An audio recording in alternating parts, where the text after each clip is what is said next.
everyone, welcome to this video which is going to be all about tattoo anxiety. It's going to be a discussion video and it's a very real problem that affects lots of tattooists and a problem that not many people actually talk about. Now, tattooing can be a very mentally and demanding job and also a very stressful job.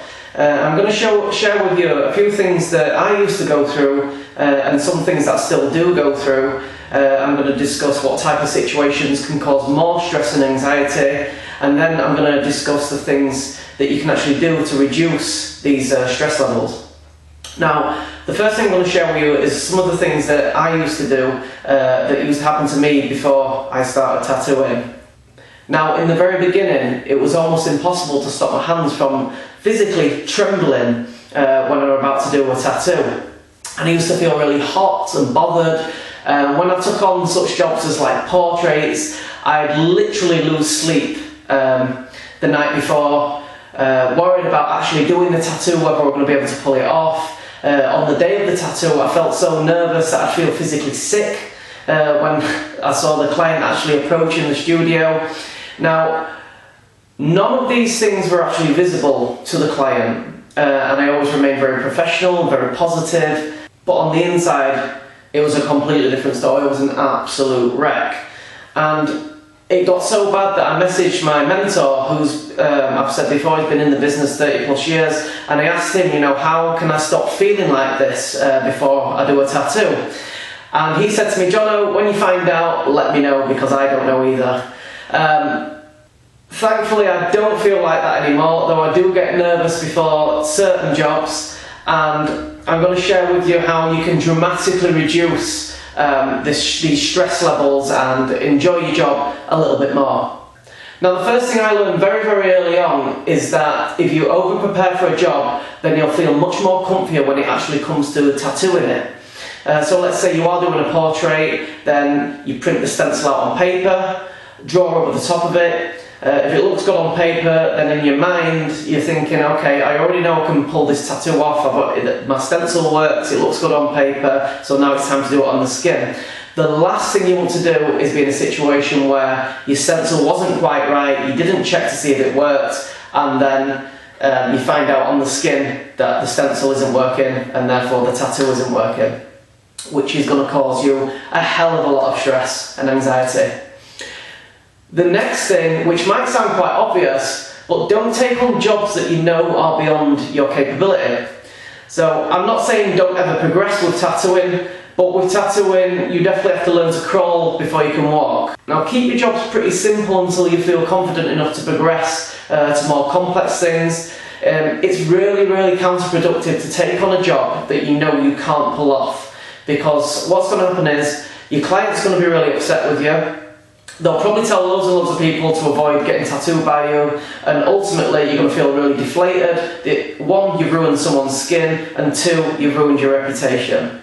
Now, there's certain situations where stress levels can be a lot higher when tattooing, and conventions, I find, are definitely more stressful to tattoo at than, let's say, at your studio. Now, for starters, it's a different environment. They're usually quite cramped working space, you're short of space, and they're usually really, really noisy with lots of people watching you. Now, some tattooists actually wear headphones at conventions to drown out the background noise and help them focus. And if you get a pair of headphones, I'd recommend wireless ones because there's less wires, they're more hygienic. Here's some that I personally use. These are from a company called Studio. I'll actually do a review on these, a separate review. I'll stick the card up when the review's up, so if anyone's interested in checking these out. Now, another thing to make sure is that your client is actually comfortable. Now, I've heard some tattooists say before, it doesn't matter about the client, as long as I'm comfortable, that's all that matters, and that's just not true. If your client is sat in a weird position and it's causing them to fidget a lot, it can make your job much more difficult and much more longer to do.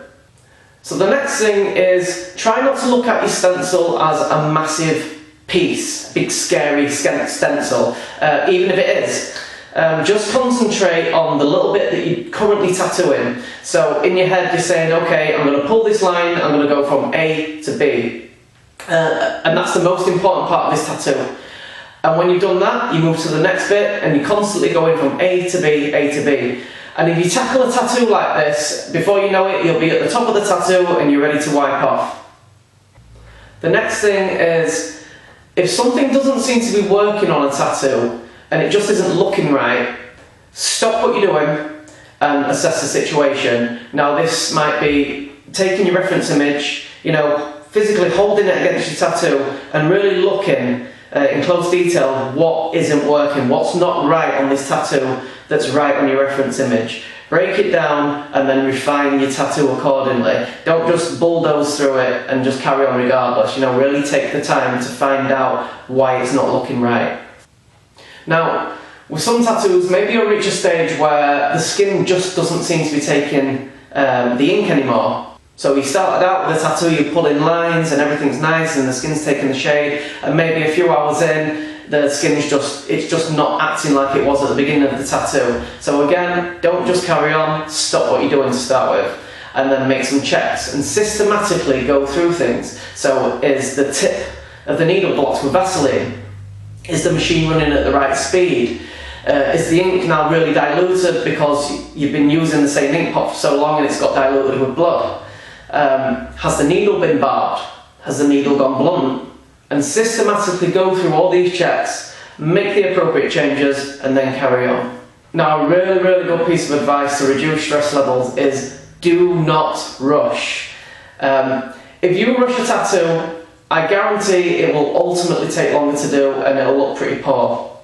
Always allow yourself enough time to complete the tattoo and don't book clients too far together. Usually I find there's a problem that will make a tattoo that little bit longer anyway. This could be when you first lay the stencil, it's not quite right, so you've had to remove it, start again, prep the skin and go through all the motions of doing that again. It could be the client when they've turned up, as they do sometimes, and say, I like it, but there's this and this that needs changing. So you have to go back to the computer or to your stencil or whatever, however you've done your stencil, and make the appropriate changes for the client. This all takes extra time. The client might even need just a few more breaks than you anticipated just for them to get through the tattoo, because as you know, some clients feel more pain than others, and some people just need more breaks than others. So always allow loads of time between your clients. And finally, if you're not happy with the stencil when you first put it on the skin, okay, so let's say it's not positioned right, or sometimes you put your stencil primer on the skin and the stencil's wrapped around a little bit further than you anticipated where you put the stencil solution. So then you take off the stencil and a little bit of the stencil's missing, and there's quite a lot of detail on the area there. Don't just say, oh well, I'm just going to carry on regardless, it doesn't matter, I'll work it out on the skin.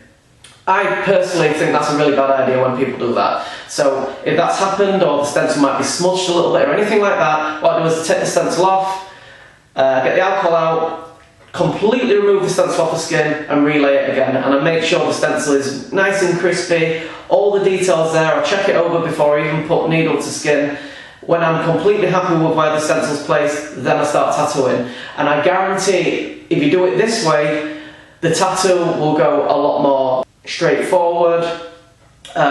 It will be a lot quicker, because when you sat there with a stencil that's half missing and you're trying to eyeball the reference image, this can take loads longer than when you just got the stencil there and you just tattooed it.